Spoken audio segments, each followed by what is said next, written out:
Hello everyone, it's that teacher here, and today's lesson is going to be on long division. Let's start learning. Welcome back to the channel everyone. We're going to begin our lesson on long division. Now this is going to be our final lesson on division on this channel for now. We're going to touch on harder concepts later, but for now, this is it. I believe we've covered all the foundational information you need to know on division, and with that said, let's get stuck right into our last lesson on division. So our question here is 738 divided by 16. So if I said to you, do you know your 16 times tables? Everyone's gonna look at me funny like, what do you mean?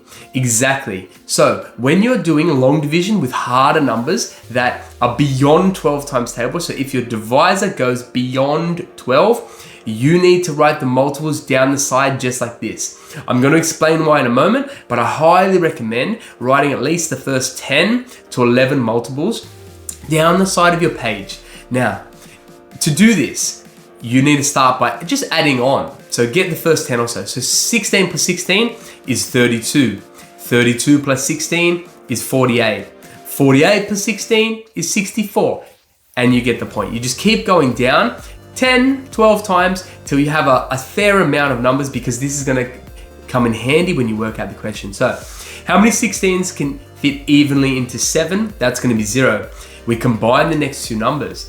How many 16s can fit evenly into 73?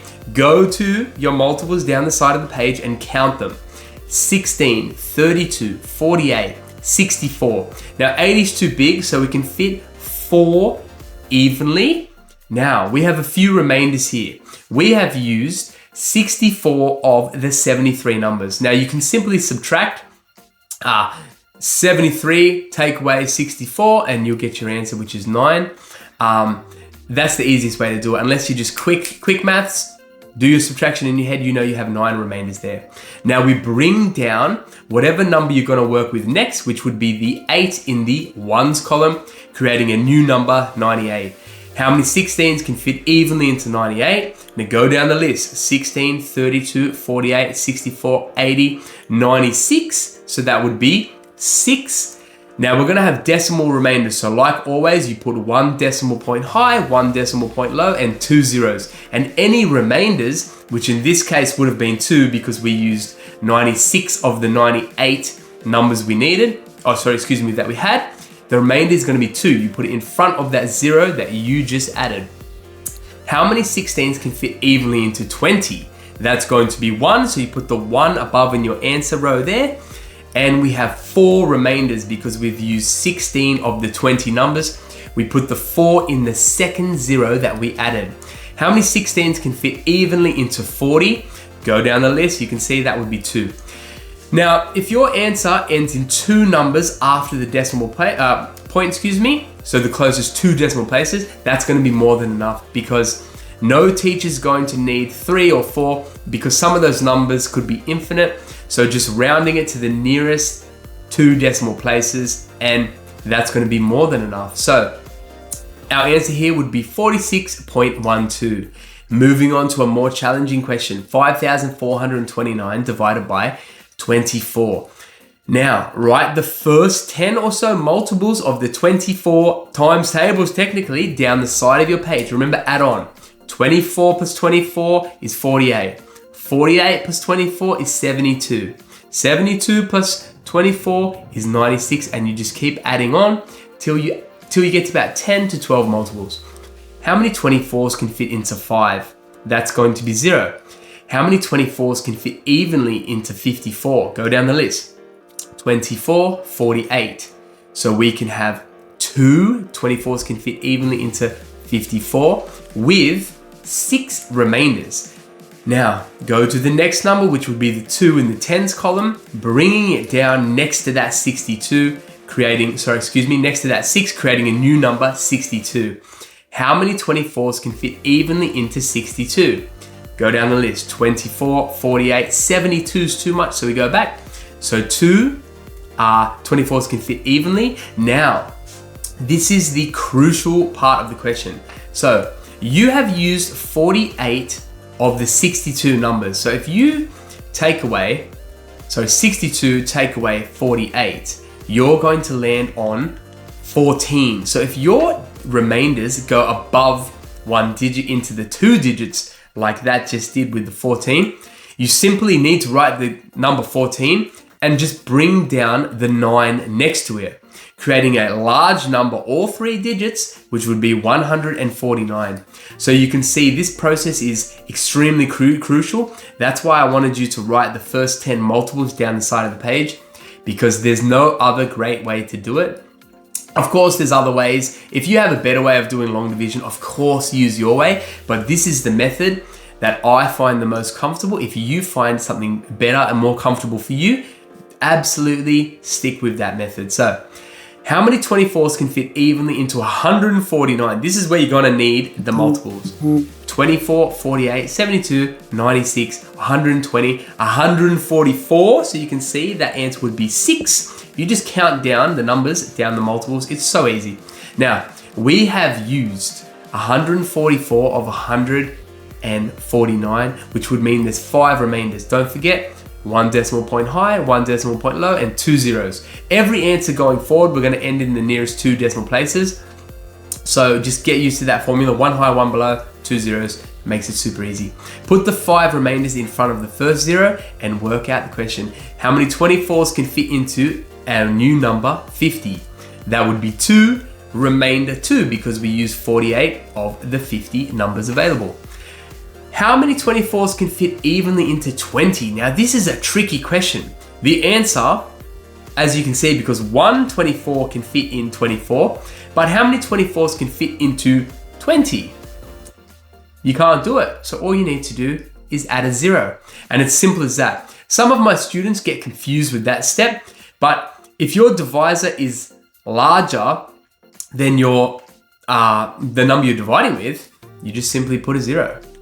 Now we're gonna move on. 37, our last question, the most challenging one.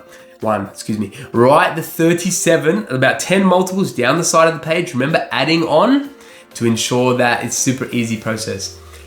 You could even do times tables now that I thought about it. If you just like, if you were down to the 5th one and you wrote 37 times 5, you could just do it like that too if you wanted to. I add on, but you could use multiplication, whatever's comfortable with you. How many 37s can fit into 9? That would be 0. Combine the next 2 numbers. How many 37s can fit into 93? That would be 2. Now we have a fair few remainders here because we've used 74 of the 93 available numbers. So do some subtraction there. 93 take away 74, that answer is 19.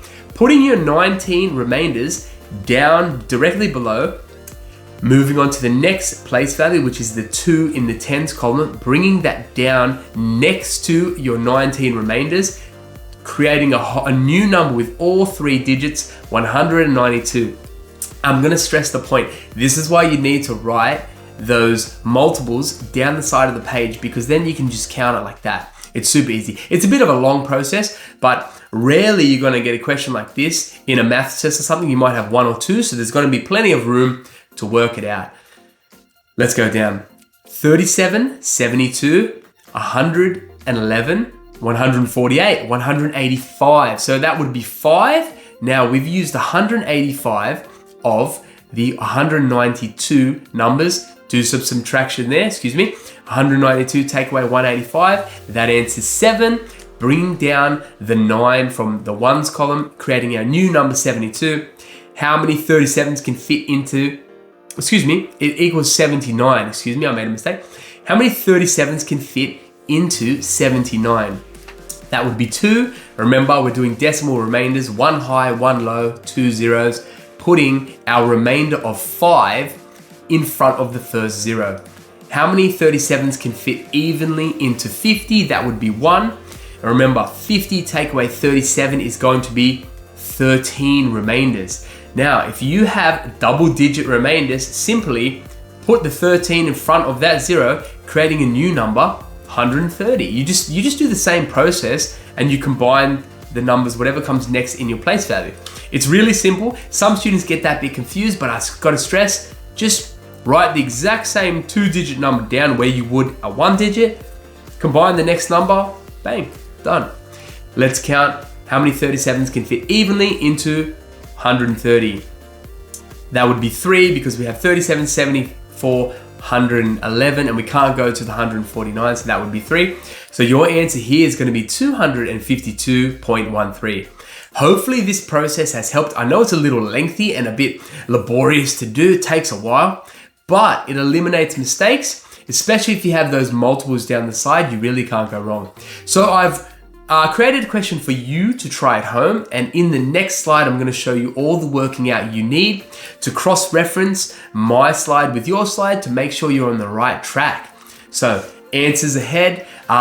If you haven't already liked and subscribed, please do. It helps me a lot. I'm really enjoying doing this content, so thank you for everything. If you can do that, that'd be amazing. It helps me out a lot. Thank you.